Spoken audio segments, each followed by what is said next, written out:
gaduh, dia marah, dia beletih sebab apa? Sebab dia penat. Sebab tu dia beletih. Kalau dia tak penat, dia tak ada beletih. Dia letih jaga anak, beranak, masak, bumbung bocor dia tukar, tak kepenat dia. Suami ni mengarah je itu yang dia datang beletih. Dan yang kedua, beletih ni adalah hiburan orang perempuan. Tuan-tuan tak payah ambil pot, dia rasa puas. Yang ketiga, orang perempuan beletih tak lama, paling pendek, paling panjang 10 minit, 15 minit. Mana ada orang perempuan beletih 24 jam? Tak ada. Habis kuat 15 minit. Masuk minit ke-16, dia ke dapur, dia buka peti ais, dia tuang dahaga.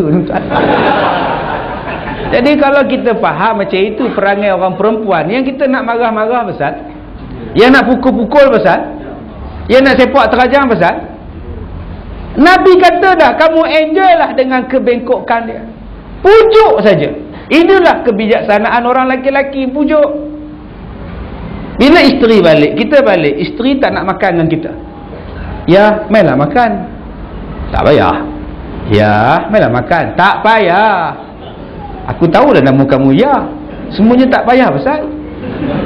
Kalau isteri tak nak, panggil anak-anak makan, pujuk anak. Ayah cadang nak bawa engkau orang makan dekat KFC, tapi mama pula cakap tak payah lah. Nampaknya kita dekat rumah je lah malam ni. Anak ni akan turun pada kerusi, pergi dekat mak dia. Mak, kenapa mama ayah ajak pergi KFC, mama tak nak? Kenapa? Siapa cakap tak nak? Kannya susah. Itulah nama dia, memujuk. Tapi setengah pada kita ni tak faham. Bila tak faham tu lah yang bergaduh. Jadi tuan-tuan, jangan besarkan benda yang kecil. Benda tu boleh settle. Sebab tu Nabi pesan pada Muaz tadi, basyira, bagi orang seronok, wala tunaffira, jangan bagi orang jemu. Bila tuan-tuan bagi orang jemu, habis. Ceramah saya kalau bagi orang jemu, orang tak datang. Orang tak datang, jemunya, ya Allah, apa benda yang dia nak cakap? Ya, dalam agama kita, ya, kita kena ingat bahawa, ya Allah, apalah yang dia nak cakap ni, ya Allah, lama benar. Orang jemu, jangan buat macam itu. Tok imam, jangan bagi jemu makmum. Jangan bagi jemu. Tok khatib, jangan bagi jemu. Saya baca khutbah, saya tak nak bagi orang jemu. Sebelum saya khutbah, saya akan pastikan tutup handphone. Semua jemaah tutup handphone. Saya nak baca khutbah sekarang, saya tak nak ada bunyi-bunyi handphone. Pakak ambil, kan seronok tuan-tuan. Awal-awal lagi jangan cakap, no, budak-budak masuk dalam. Ada yang waktu saya ceramah, ada yang tidur. Saya tegur, Pak Mat, khutbah ni jangan tidur, bangun. Subhanallah. Orang yang di belakang dia semua tengkuk panjang. Pak Mat mana? Pak Mat mana ni? Ni jenis-jenis puak-puak yang dengki lah tuan-tuan. Yang jenis hasad, dengki, iri hati ni. Ni banyak jenis tu. Jadi Pak Mat ni pun bangun kejut. Pak Mat ni tuan-tuan, minggu depan sama ada dia tak tidur atau tak datang terus. Lama-lama orang jadi seronok khutbah kita. Khutbah kita yang current. Yang current issue. Jangan khutbah kita yang tak ada isu. Dalam keadaan cuaca yang panas sekarang ini, padahal dulu hujan. Sebab dia betul-betul ikut teks. Inilah masalah dia. Saya pergi sembahyang jemaah satu masjid.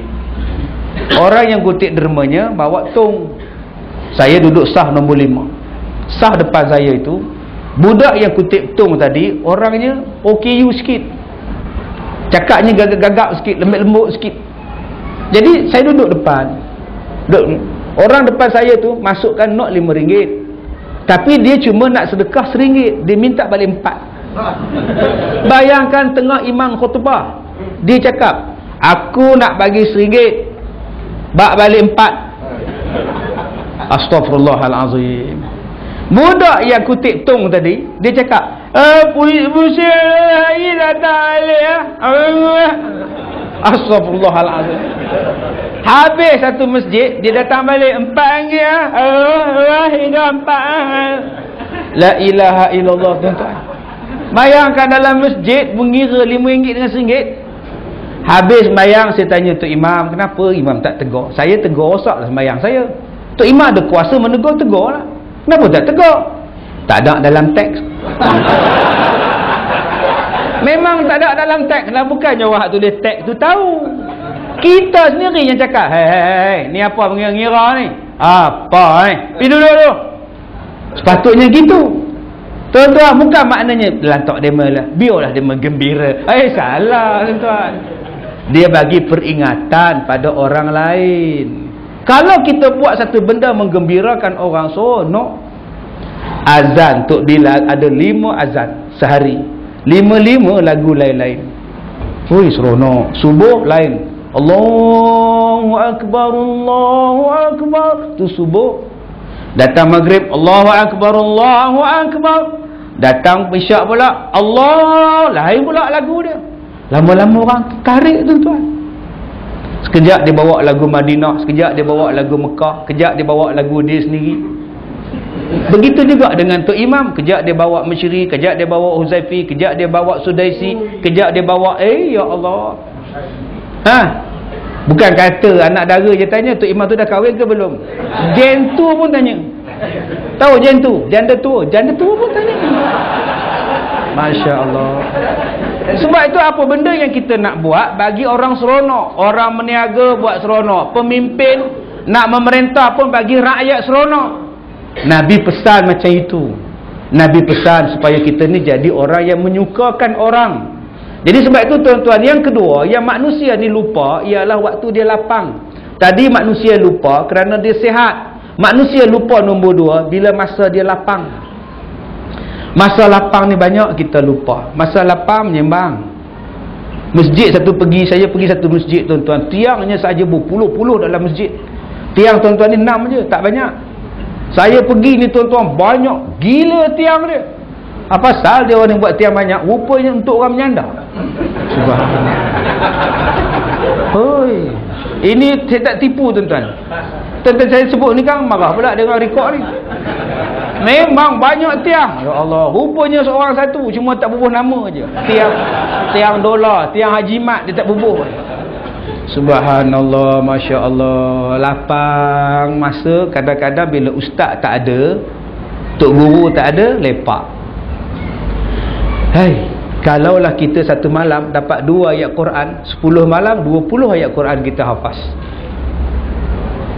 Tuan-tuan, kalau kita baca Quran dengan tafsir, terjemahan di satu malam satu muka dah kita dapat. Cuba kita gunakan masa kita yang lapang-lapang ini untuk kebajikan. Tak perlu buat banyak-banyak, buat sikit-sikit. Pelajar di sekolah saya cakap dah semalam di Jasin, mereka belajar 5 bahasa. Sehari mereka belajar 10 bahasa Mandarin, 10 bahasa Tamil, 10 bahasa Arab dalam bentuk yang sama. Okey, hari ni kita belajar sakfun. Sakfun itu adalah atap. Orang putih sebut roof, orang Cina sebut apa, orang India sebut apa. 10 perkataan sehari. Kalau setahun mereka dapat 3,600 patah perkataan. Sekarang mereka 2 tahun. Dah 2 tahun maknanya mereka lebih daripada 7,000 perkataan mereka dapat. 7,000 tuan-tuan. Dah fasih cakap Cina, dah fasih cakap Tamil. Tetapi cara buatnya ialah sedikit-sedikit. Dia bukan boleh buat banyak-banyak. Islam menyuruh kita ni buat benda yang sedikit tetapi berterusan. Jangan buat sekali banyak langsung tak buat. Buat sikit-sikit. Kita puasa Isnin dan Khamis, cukup. Tak ada ustaz, saya nak puasa setiap hari. Buatlah. Larat tak larat, mampu tak mampu, buat sikit-sikit. Isnin, Khamis. Semayang malam pun buat sikit-sikit. Bangun 5 suku, buat tahajud. Ni tidak, tiap-tiap pagi bangun 3 pagi. Bila nak tidurnya? Buat sikit-sikit tetapi berterusan, lebih bagus. Sedekah sikit-sikit tak apa, tetapi berterusan, daripada sedekah sekali banyak kemudian bila nak sedekah tak ada dah. Nak korban pun tak mau buat dah. Dia satu bahagian tak apa. Ini tidak, saya nak 1 ekor lembu, saya nak 2 ekor lembu. Bila awak nak buat pula, lagi 20 tahun. Tak mau. Kerana itu ada orang yang bila ditanya, awak bila nak buat korban? Tahun ini awak tak korban ke? Kita dah korban dah. Bila Tuan Haji buat korban? Tahun 70. Dia tengok ke langit tuan-tuan. Punya lamanya tak 74, 72. Kenapa kita ada sifat macam itu? Tengah sihat ni tuan-tuan, tengah lapang masa ni, jom kita mendalami agama. Tengah lapang. Di sekolah saya ada 400 pelajar-pelajar yang pencin-pencin. Apa lagi nak buat? Nak main golf. Sampai bila nak katok kayu golf? Sampai bila? 400 orang ini ada ahli parlimen pencin, ada anak raja, ada pengarah pencin, ada SS pencin, ada pegawai kewangan negeri pencin, ada pengetua pencin, guru besar pencin, tukang kebun pencin, segala benda orang ada. Tiap-tiap hari mereka datang belajar 5 hingga 6 kitab sehari. Dulu mereka jadi cikgu sekolah, budak-budak bawa beg, diheret ni dia ada roda beg. Sekarang dia orang pula ada roda beg. Cikgu-cikgu pakai bawa beg beroda-roda pergi belajar. Sehari 6 kitab. Paling rendah 6 kitab, pukul 9 sampai pukul 10 pagi. Saya rasa tuan-tuan, di masjid tuan-tuan boleh buat. Kita buat satu dewan yang besar, boleh mak dalam 200 orang. Setiap hari kita buat. Ada aircon, ada kerusi, ada meja, ada papan putih, ada mesin slide. Setiap hari kita mengajar, Isnin sampai Jumaat, Isnin sampai Khamis, jam 9 sampai jam 10.30 pagi. Setiap hari.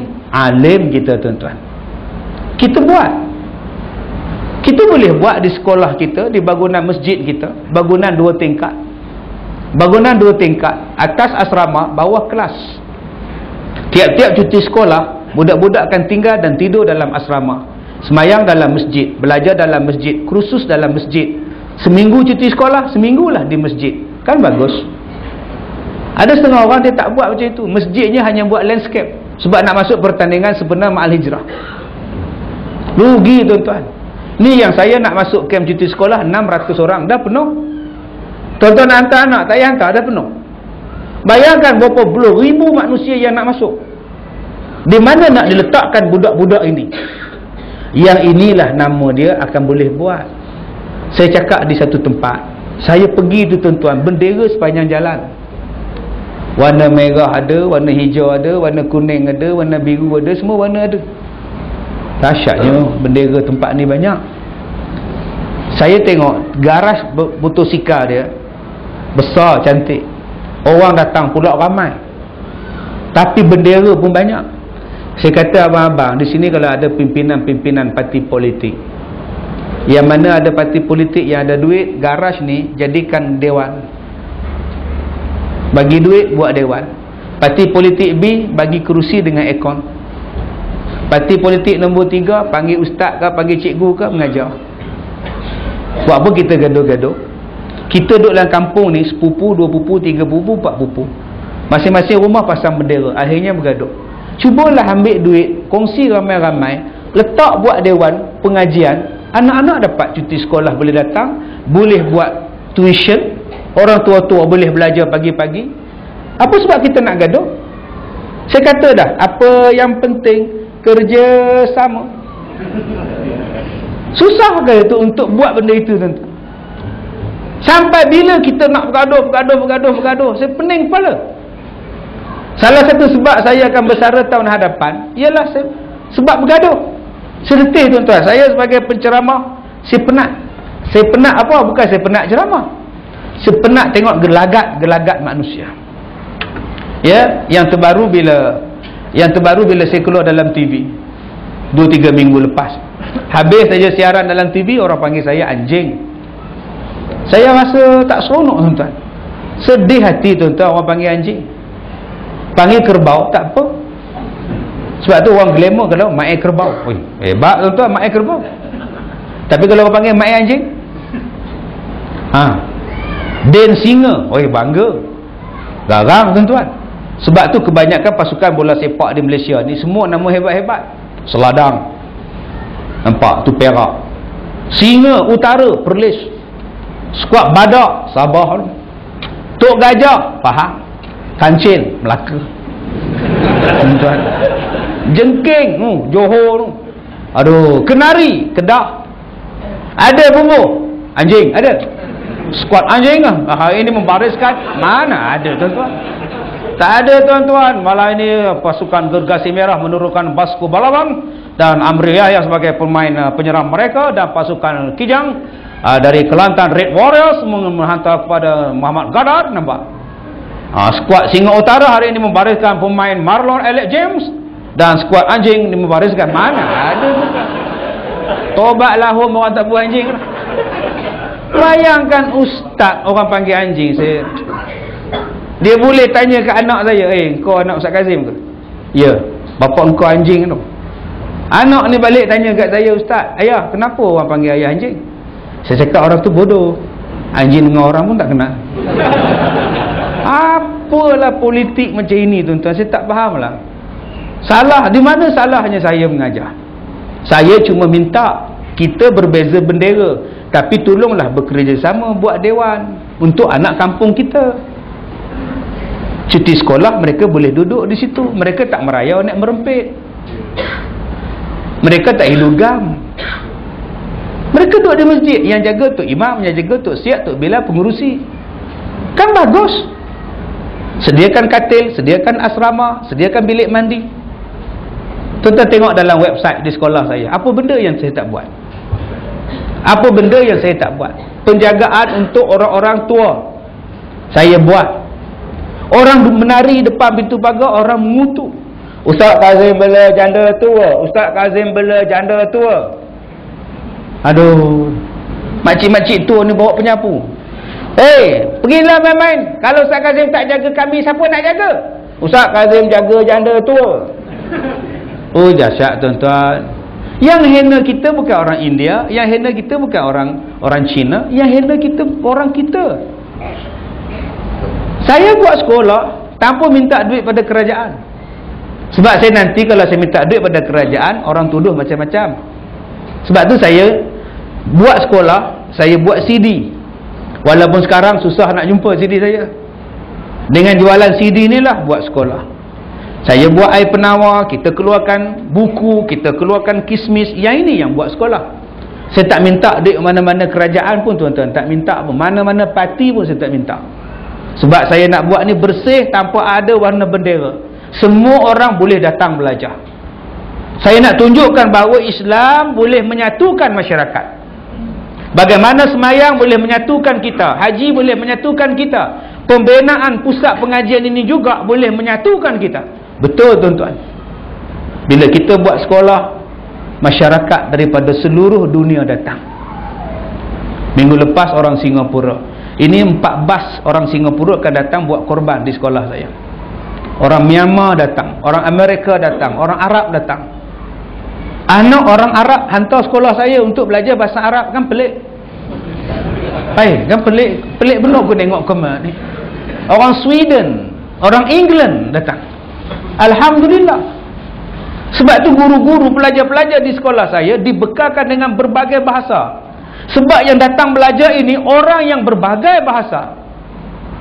Kalau kita akan mengatakan bahawa Islam ini adalah yang menguasai, bahasa apa yang kita kuasai? Bila kita ada kuasa, kita boleh buat macam-macam. Tapi masalah dia, kita tidak mempersiapkan diri kita untuk buat benda itu. Saya bila tengok orang duduk kutip derma dekat dengan bank, jual bam rimau, jual kalender dekat sesen minyak, saya rasa sedih. Saya pergi jumpa budak ni. Bila dia datang jual, encik, kalender encik. Saya kata, kamu tak sekolah ke? Minggu ni sekolah kami melancarkan minggu berjual beli, minggu berniaga. Yalah, kamu belajar apa nak berniaga pula? Rasulullah pun berniaga encik. Pandailah kamu cakap. Oh, dia orang ni pandai bercakap tuan-tuan. Saya tanya, mana guru kau? Guru kamu mana? Guru pergi hantar tempat lain. Atau guru kamu berniaga tak? Tak, kami je berniaga. Patut guru kamu lah berniaga. Baru betul. Ini tidak ada suruh budak-budak jual kalender tu. Jumpa orang Cina, jumpa orang India, jumpa orang Melayu. Jatuh maruah kita tuan-tuan. Saya tak mau macam itu. Kita buat. Bila kita buat, mula-mula kita buat surau. Ramai orang datang. Kemudian kita buat kelas pengajian. Daripada 40 orang sekarang meningkat kepada 400 orang, 500 orang. Bila kita buat macam ni tuan-tuan, orang sakit datang, orang miskin datang, orang fakir datang, anak yatim datang, semua datang. Kita bela. Kita ada 6 orang sakit buah pinggang. Seorang meninggal minggu lepas, tinggal lagi 5. Bayangkan 5 orang ni sakit buah pinggang. Pembiayaan dia kita tanggung, sekolah tanggung, kita tak minta bantuan. Tu fakir miskin. Bila saya buat macam itu, ada orang yang hantar mak dia suruh kita bela. Ada yang bawa opah dia suruh kita bela. Ustaz, ini opah saya serahkan pada ustaz untuk ustaz pelihara. Astaghfirullahalazim. Saya kata, ini opah encik, kenapa saya pula nak bela? Ini kan tempat pengajian orang tua-tua. Saya kata, ini tempat pengajian, bukan welfare. Ini bukan kebajikan. Ada tuan-tuan yang letak mak dia, dia start kereta, jalan. Yang ini berlaku sebelum Ramadan yang lepas. Mengengkang-engkang mak dia datang. Alignment dah lari. Orang perempuan alignment lari begini jalan. Bertongkat-tongkat. Dia kata, ustaz bagilah sebuah rumah pondok, menantu saya halau. Saya kata, anak makcik macam mana? Anak saya kata, mak keluarlah. Duduk di rumah ni pun gaduh dengan menantu mak je. Mak keluarlah mak. Anak boleh cakap dekat mak macam itu. Jadi mak ni datang bawa beg dengan tongkat dia. Ustaz bagi dekat saya ada pencen 800. Saya takkan minta duit anak-anak saya. Dapat satu rumah, saya bagi rumah pondok. Makcik duduk sini. Bila nak raya puasa, dia cakap kat saya, ustaz, jangan telefon mana-mana pun anak saya. Saya nak raya seorang-seorang. Bayang tuan-tuan, kalau mak dah kecewa macam itu. Ya Allah, kita yang tak ada mak ni teringat siang malam dekat mak. Orang yang ada mak boleh tinggal mak gitu je. Macam mana Allah nak bagi rahmat tuan-tuan? Macam mana Allah nak bagi rahmat kasih sayang macam tu? Ada sekarang makcik tu ada kat rumah, kat pondok saya. Sampai sekarang anak-anak dia tak datang tengok. Mati ke, demam ke, sakit ke, jatuh tangga ke, nak pergi klinik ke, anak-anak tak peduli. Dia lupa tuan-tuan. Lawan mak bapak ni, Allah balas dosanya sebelum kita mati. Ingat, tuan-tuan yang mana ada mak bapak di sini, ingat, Allah balas sebelum mati kalau kita derhaka pada mak bapak. Mati susah nak mengucap ke, hidup melarat ke, hidup merana ke, kita tak tahu. Saya sedih tuan-tuan tengok manusia-manusia yang tak peduli dengan mak bapak ni. Entah apa yang dia kejar dalam hidup ni. Ada isteri, kalau bercerai, kita boleh kahwin lain. Ada suami, kalau kena tinggal, kita boleh cari suami lain. Tapi kalau mak dah tak ada, nak cari mak mana? Bapak dah tak ada, nak cari bapak mana? Sebab itu tuan-tuan, jadikan pengajaran daripada cerita anakku Sazali itu. Kenapa anakku Sazali? Sazali tu lawan bapak dia Hasan.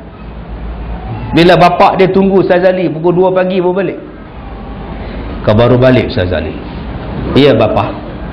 Bapak belum tidur? Aku menunggu kau Sazali. Apa yang telah kau buat kepada anak Pak Long kau Sazali? Apa yang Sazali buat? Sazali tak buat. Sazali, apa yang telah kau buat pada anak Pak Long kau?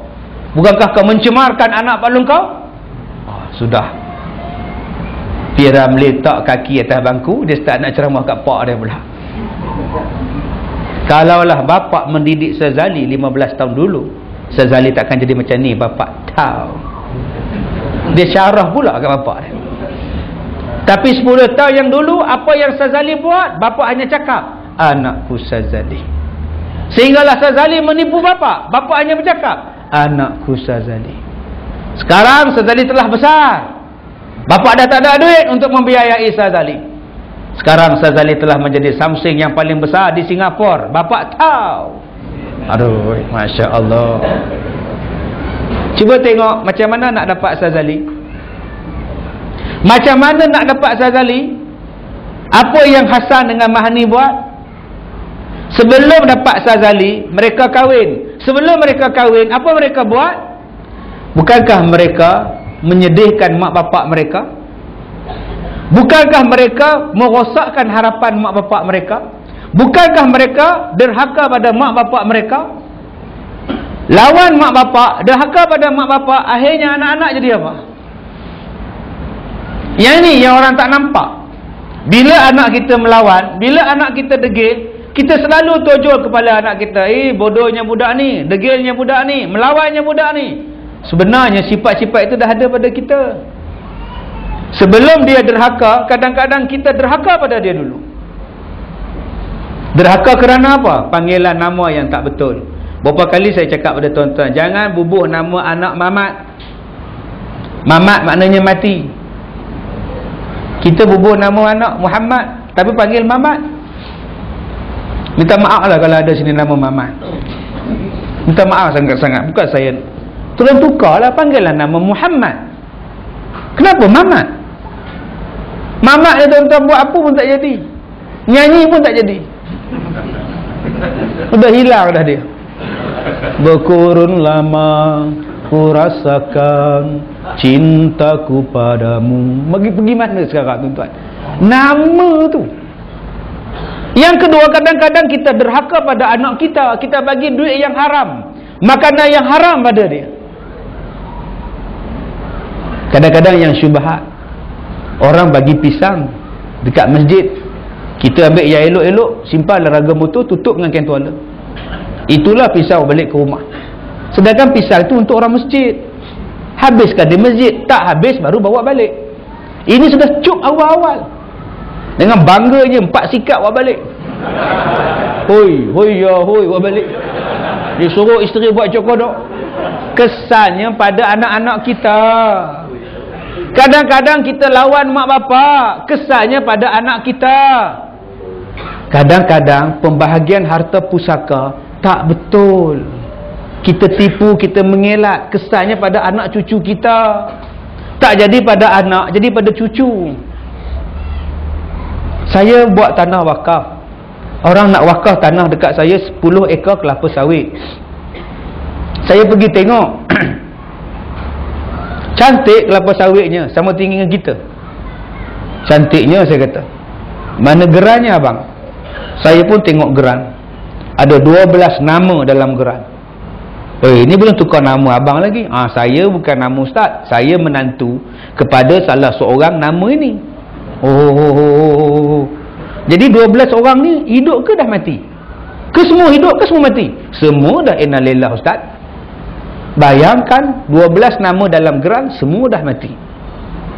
Tak dibahagi pusaka. Macam mana nak wakaf? Jadi nama ayah mertua abang mana? Ni yang nombor 4 ni bapa mertua saya. Isteri saya, anak dia. Anak isteri saya kata wakaflah pada sekolah Ustaz Kazim. Yang lain-lain dah setuju ke? Dia orang setuju ustaz, tak apa. Mana boleh abang haji? 12 nama. Orang yang bawa kereta saya, pengiring saya tu, orang kampung situ, dia pun tengok geran tu. Ini nama datuk saya. Rupanya rumah datuk dia pun ada situ. Macam mana datuk saya ada kebun saya tak tahu ya. Dia tanya pula dekat brother yang nak wakaf ni, siapa yang tanam ni? Hasil dia siapa ambil sekarang? Saya kata dia nak bergaduh pula. Baik aku belah siap-siap tuan-tuan. Aduh, sama-sama dah ni. Macam mana boleh ni? Saya tak tahu ni. Brother dia cakap, saya pun tak tahu, saya menantu je. Tak adalah siapa yang buat ni, siapa ambil hasil ni. Saya pun waris tahu. Sudah, saya kata, saya kat driver saya, bla bla bla bla bla.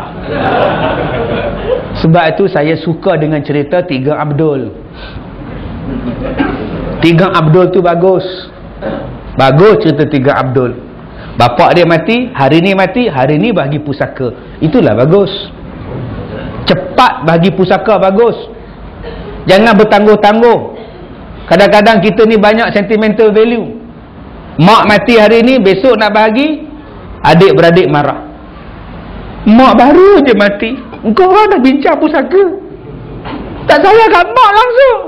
Kan mak dah mati, kita kena uruskan cepat. Bagus tu Abdul Wahab tu, abang sulung. Abang kakanda Abdul Wahab, kakanda abang sulung. Segala harta-harta ayahanda, kilang-kilang ayahanda, factory adalah dapat pada kakanda. Factory dengan kilang kan sama, tuan-tuan. Ini cerita Tiga Abdul. Segala duit ringgit ayahanda di dalam bank Adinda Abdul Wahid yang punya. Dan Adinda Abdul Wahid rumah ini. Yang tu saya tak setuju. Tak adil. Nasib baik dia dapat wasiat daripada Sulaiman akhlaqan. Yang saya setuju ialah bila mati, uruskan cepat pembahagian harta pusaka. Jangan tangguh-tangguh. Bila mati mak, mati kakak pula macam. Anak dia tuntut pula. Uruskan, dan itu tidak dikira derhaka pada mak bapak. Sebab banyak adik-beradik berpecah belah, tak bersatu sebab pembahagian pusaka tak betul. Abang tipu. Masa mak sakit, dia tulis surat, dia ambil jari mak, dia cop dengan cap jari dia. Sekarang sebelum mak mati, mak dah cap jari dia, bagi tanah semua dekat abang. Jadi korang semua tak dapat ya, bye-bye kata dia. Boleh ambil, tapi tunggu anak kamu jadi apa? Tunggu anak kamu, isteri kamu, cucu kamu jadi apa? Sebab kamu ambil benda yang haram. Kullu lahmin nabata bil sukhtin fannara aula bi. Saya minta tuan-tuan, kalau kita ada buat pembahagian pusaka yang tak betul, baik kita pulangkan balik pada adik kita, kakak kita, abang kita. Berpesin sangat tuan-tuan, duduk dalam kubur ni gelap. Tuan-tuan, duduk dalam kubur ni gelap tuan-tuan. Tuan-tuan duduk dalam masjid sekarang ni sempit, ni orang perempuan di belakang sempit, kiri kanan saya pun sempit. Sempit-sempit kita boleh keluar ambil angin. Dalam kubur lagi sempit, mana boleh keluar? Kalau keluar hantu kubur. Hantu jerangkung lah. Dalam dunia ini aku orang berani. Itu Haji Sattar.